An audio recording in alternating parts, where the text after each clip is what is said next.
Assalamualaikum warahmatullahi wabarakatuh. Saya Hartati Wulandari, mahasiswa Universitas Riau, Prodi Magister Pendidikan Biologi. Baiklah, di sini saya akan mempresentasikan hasil dari penelitian saya yang berjudul Perbandingan Strategi Pembelajaran Peningkatan Kemampuan Berpikir atau SPPKB dengan Pemberdayaan Berpikir Melalui Pertanyaan atau PBMP terhadap motivasi belajar mahasiswa. Baiklah, belakang yang berlandaskan permasalahan bahwasanya pada mata kuliah teknologi ini, khususnya pada materi kultur jaringan tumbuhan, memiliki beberapa permasalahan, yaitu kurang memadainya fasilitas yang terdapat pada laboratorium pendidikan biologi karena kultur jaringan tumbuhan ini memerlukan praktikum, sedangkan pada pendidikan biologi tidak memadai untuk melakukan yang namanya praktikum, sehingga mahasiswa kesulitan untuk membayangkan materi tersebut karena materi kultur jaringan tumbuhan ini dia bersifat abstrak, sehingga mahasiswa menjadi malas, bosan, dan tidak termotivasi untuk belajar, sehingga pada saat materi tersebut diujiankan, mahasiswa tidak mendapatkan nilai yang berstandar atau memenuhi KKM. Berdasarkan permasalahan tersebut, maka perlu dilakukan yang namanya perbaikan strategi pembelajaran yang memungkinkan mahasiswa pendidikan biologi semester 6 termotivasi untuk belajar. Nah, salah satunya adalah membandingkan strategi pembelajaran peningkatan kemampuan berpikir dengan pemberdayaan berpikir melalui pertanyaan.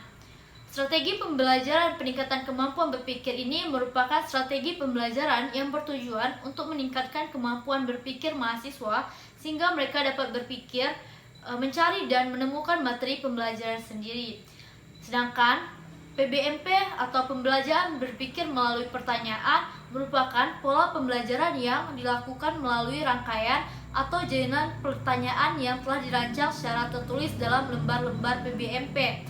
PBMP ini merupakan salah satu cara di mana para peserta didik mencoba menjawab pertanyaan-pertanyaan untuk memecahkan masalah. Mereka juga diharapkan termotivasi untuk menciptakan pertanyaan. Adapun metode penelitian yang akan saya gunakan yaitu kuasi eksperimen dengan desain pretest post-test non-equivalent group design. Penelitian ini menggunakan angket motivasi dengan 30 pernyataan dan juga 4 kategori jawaban. Adapun hasil dari penelitian ini dapat dilihat pada tabel 11 berikut. Nah, di mana pada kelas SPPKB mahasiswanya terdiri dari 28 mahasiswa dan pada kelas PBMP sebanyak 30 mahasiswa dengan nilai ideal 4. Hasil nilai minimum motivasi belajar mahasiswa sebelum pembelajaran pada kelas SPPKB yaitu sebesar 2,63, sedangkan nilai minimum pada kelas PBMP yaitu sebesar 2,6. Dan hasil nilai maksimum sebelum pembelajaran pada kelas SPPKB yaitu sebesar 3,2 dan sedangkan pada kelas PBMP yaitu sebesar 3,36. Terdapat perbedaan pada motivasi belajar mahasiswa pada kelas SPPKB dan juga kelas PBMP, di mana dapat kita lihat pada nilai rata post-test pada kelas SPPKB yaitu sebesar 3,21, sedangkan pada rata post-test kelas PBMP yaitu sebesar 3,37. Dengan hasil uji T-nya dengan keputusan yang diambil adalah tolak H0, yang artinya terdapat perbedaan yang signifikan antara motivasi belajar mahasiswa setelah diterapkannya pembelajaran pada kedua kelas yaitu kelas SPPKB dan juga kelas PBMP.